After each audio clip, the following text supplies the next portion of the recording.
भारत माता की, भारत माता की, वंदे वंदे, सियापति रामचंद्र की, पवन सुत हनुमान की, उमापति महादेव की, भाई सब संतन की, सनातन धर्म की, गौ माता की, भारत माता की, छत्रपति शिवाजी महाराज की जय भवानी, जय भवानी, जय जय जय जय जय भवानी,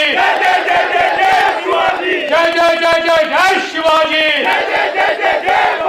जय जय जय जय जय शिवाजी।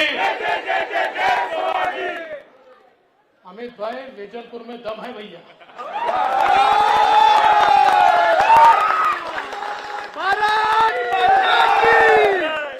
मंच पर उपस्थित हमारे बहुत ही लोकप्रिय उम्मीदवार, मेरे छोटे भाई, मेरे साथी अमित भाई ठाकर,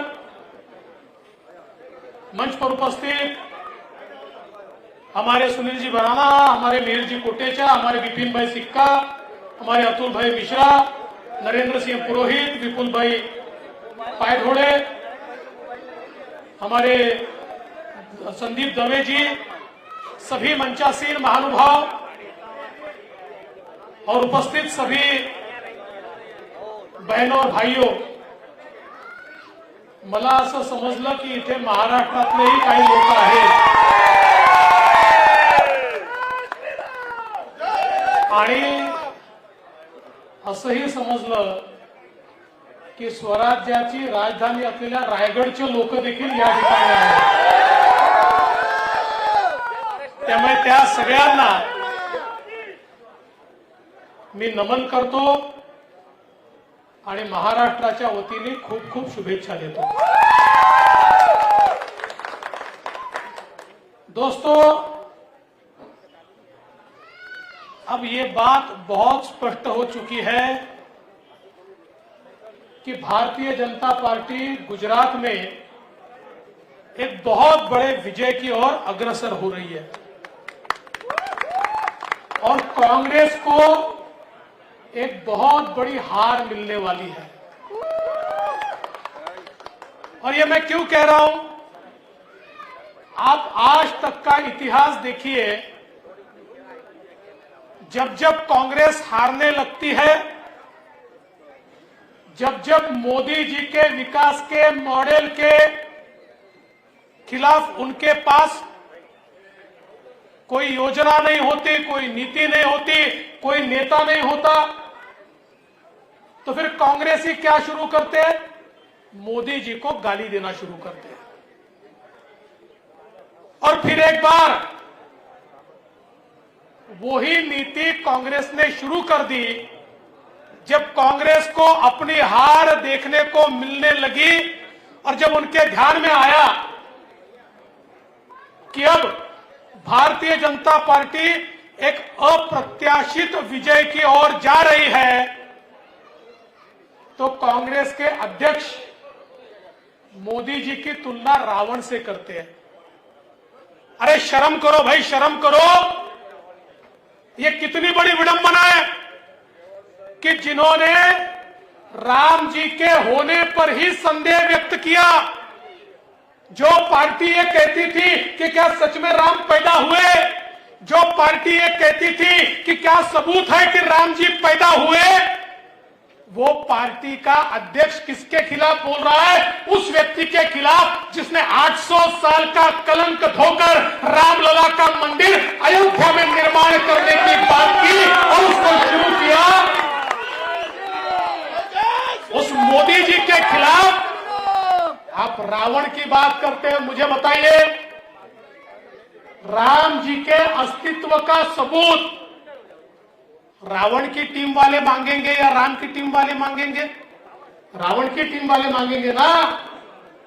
और 800 साल का कलंक धोकर रामलला का मंदिर राम जी की टीम बनाएगी कि रावण की टीम बनाएगी? तो फिर रावण कौन है? मैं नहीं बोल रहा, आप लोग बोल रहे।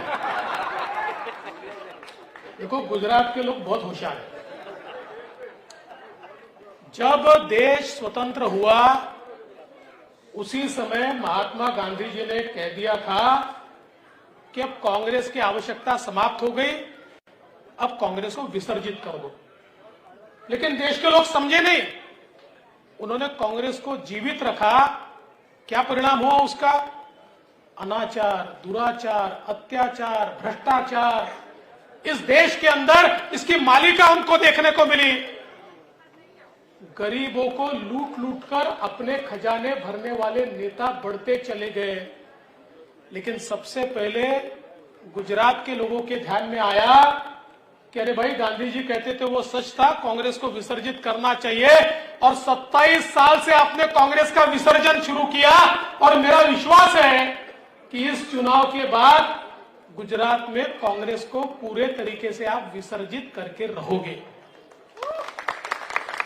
इस बार का विजय, यह ऐसा विजय होने वाला है जो भूतकाल में कभी भी देखा नहीं गया। मोदी जी के काम पर, मोदी जी की बात पर एक ऐसा विजय इस बार गुजरात की जनता देगी कि सारे के सारे चारों खाने चित हो गए। लेकिन मैं तो यहां पर आपको वोट मांगने नहीं आया, आप तो देने ही वाले हैं। मैं तो केवल उन लोगों के दर्शन करने के लिए आया जो लोग मेरे भाई को, मेरे अमित भाई को चुनकर देने वाले हैं। और देखिए, मैं आपको बताता हूं, अमित भाई की और मेरी 25 साल की दोस्ती है। और एक जमीन से जुड़ा हुआ कार्यकर्ता कैसा होना चाहिए, अगर मुझे किसी ने पूछा तो मैं बताऊंगा अमित ठाकर जैसा होना चाहिए। जो काम पार्टी ने दिया, उस काम को पूरी ताकत के साथ, शिद्दत के साथ निभाने वाला व्यक्ति ये हमारा अमित भाई है। हमने बहुत साथ में काम किया। वो हमारे राष्ट्रीय अध्यक्ष थे युवा मोर्चा के, तब भी साथ में काम किया है। उसके बाद लगातार साथ में काम किया है। और एक सफल संगठक तो वो रहे हैं, संगठन में एक सफलता से उन्होंने काम किया है।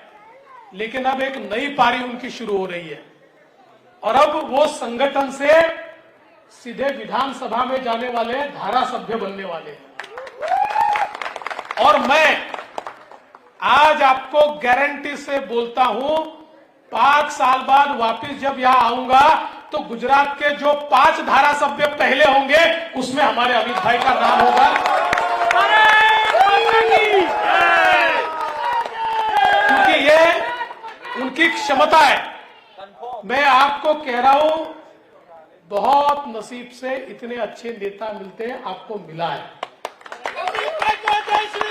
और निश्चित रूप से मोदी जी का जो सपना है, वो गुजरात में सफल करने वाली जो टीम होगी, वो टीम हमारे अमित भाई उसके एक मेंबर है और आगे भी रहेंगे।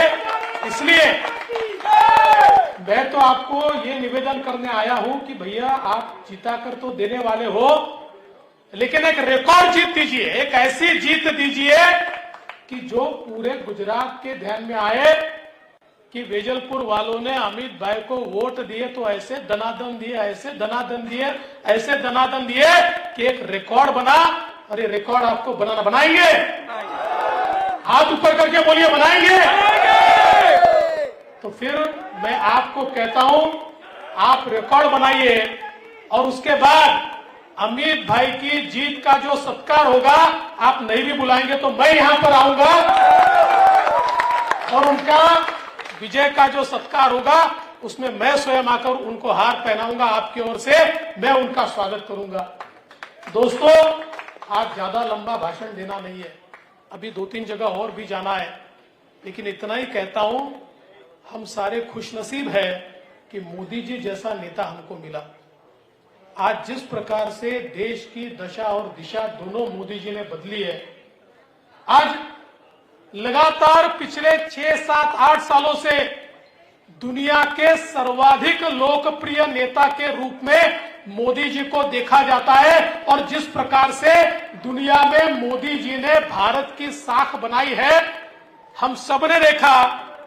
अब दुनिया की पंचायत में अमेरिका भी बोलता है, रशिया भी बोलता है, जर्मनी भी बोलता है, जापान भी बोलता है कि दुनिया को दिशा कोई दे सकता है तो भारत के प्रधानमंत्री नरेंद्र मोदी जी दे सकते हैं।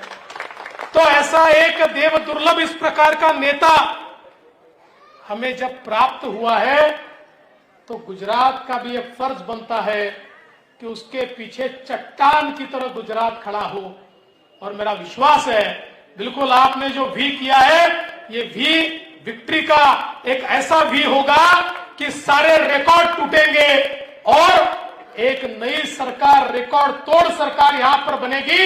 और फिर मोदी जी को गाली देने वालों को गुजरात ऐसा जवाब देगा कि जब हमारी मत पेटी से मत निकलेंगे, इलेक्ट्रॉनिक वोटिंग मशीन से मत निकलेंगे, तो केवल कमल ही कमल खिला हुआ दिखेगा।